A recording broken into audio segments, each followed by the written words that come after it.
Second করো, নড়ে না।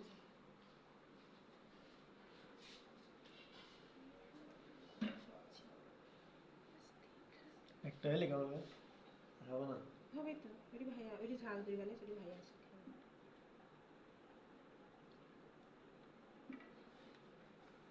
বারোটা থেকে টেস্টে বেশি যদি না। পাউরুটি বানাবে খাওয়াবে তাই তো ভালো হয়। পিৎজার থেকে তুমি খাবে? পিৎজার থেকে তো পাউরুটি ভালো লাগে। 25 সেকেন্ড হলে পিৎজাই ভালো লাগে। আর 5 মিষ্টি, আপেল মিষ্টি পেয়েছে সেটি, ওটি ঝাল।